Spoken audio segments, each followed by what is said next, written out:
You may have the best script in the world, but give it to the wrong voice artist and a potentially great audio ad becomes distinctly average.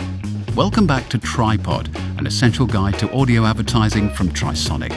I'm Matt Hopper, its co-founder and creative director, and together with Debbie Dillion, creative head at BBC Creative, and creative consultant Kieran Murphy, we discuss voice casting and ask, are the vocals right?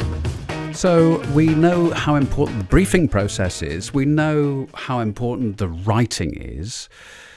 Let's talk about casting the voice. How vital is that to get right?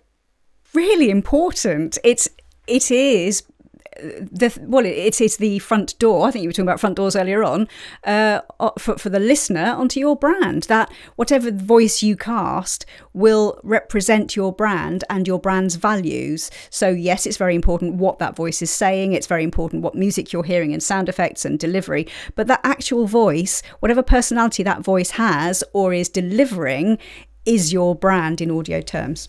Yeah, it is really embodying the personality of the brand, and I actually think that's something that's become that's developed more weight more recently as well. I think you see brands taking that a bit more seriously. I'm noticing brands using they might use a comedy performer but out of a comedy setting in a way, just because they want to bring a sort of friendliness or approachability to their brand. So I think people are getting more savvy to that as clients. I think that's really good. Comedians and musicians make very good voiceovers, and that is because of timing. Notice the pregnant pause there. Am I right? Yes, you're completely right. And actually, that's something it's very hard to teach somebody to do. So if you're directing a voice and they don't have the understanding of timing, yes, you can direct them to put the pause in the right place, but unless it's actually felt, and yes, you're right, musicians are also very good at that, very good at timing. That's a very hard thing to teach somebody. Voices come, I'm often asked, where do you get your voices from? And I guess we should sort of explain how it works. I mean, in an ideal world, we'll go to someone who's represented by a voice agent. Yeah, we'll cast with maybe several voice agents to find the right voice.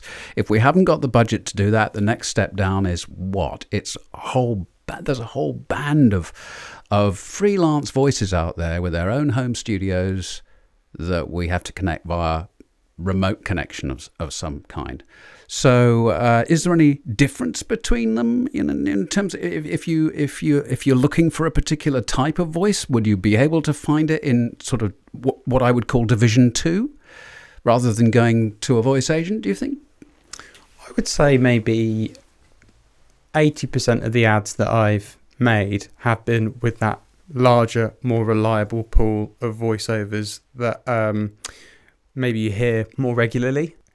I think it does them a disservice to call them Division 2. We all want to be Championship then. We all want to be working with great people that we admire from their other artistic pursuits, because they bring like a certain special something to an ad, a kind of performance that is hard to imitate. I was asked this last week whether or not we would cast just because a voice has an agent, or would we ever consider people that don't have agents? And I think nowadays things are so much leveler, because online you can go to a voice agent or you can just go to a voiceover website. So it's almost even Stevens. It doesn't matter to me whether you've got an agent or not. I want your voice because I've heard what's on your website, on your reel. And sometimes you know that voiceover A has a lot more experience than voiceover B, but there's something about voiceover B that you really like, and it's then my job to direct them and to develop them to become like A, and that's really important. We don't want all the same voices on the radio. What about using famous people? Does that pay dividends? Sometimes. Depends who they are, depends whether they represent your brand, depends how many other brands they're voicing for, depends how much money they cost, how much is worth it, and will they will they provide something over and above what voiceover B over there in the second division can provide? Is there anything in it? Is there personality, or because people think, oh, look, it's so-and-so, I recognise their voice. Does that add anything to the weight of your message? It's almost, it's about trust as well, isn't it? And if you get the famous voice right to align with the brand, and they are from a show or a genre that is, he or she is trusted, then that will add weight to the brand, would it not? Yes, it would. I think it would. But then you have the additional danger of who will that voice then go off and represent? Will it be one of your competitors? Will they suddenly be caught doing something they shouldn't be doing and across the front pages of the newspapers? Whereas your unknown voiceover maybe wouldn't come up in the newspapers. There are all kinds of things. Yes, that voice could add an awful lot of weight to your campaign and make it higher profile, but there are also dangers associated with it. Also something to consider is, what's the reason for using that famous voice? Is it because the client just really wants to meet them and really likes them? At which point maybe suggest going to a book signing or something instead. Is it a good fit for your brand? I think is the first ballot question. What about a client who either knows somebody that they'd like to voice the ad or would like to voice it themselves? What is our view on that? I've had that a few times before. And the person that they have known that they want to voice the ads is a famous voice. However, it wasn't a good fit. And I actually really wanted to meet that person. So it's an interesting sort of irony.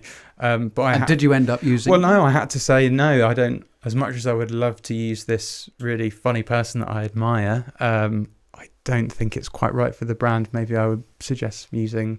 And they agreed in the end. Yeah. So... It was a shame for me, but the ad was better for it in the end. Yeah. So far, we've looked at all the elements that go to make up an audio ad. But once it's produced, where should you play it? With so many audio options, from linear radio to podcasts and streaming services, one size definitely doesn't fit all. And it's important to adapt your ad to suit the platform and the context in which it's being played. We'll be touching on that in episode 10, Change for Change's Sake. To make sure you get that and future episodes, just follow or subscribe. And if you have time, we'd love you to rate and review us too. For more details on all aspects of audio advertising, visit trisonic.co.uk.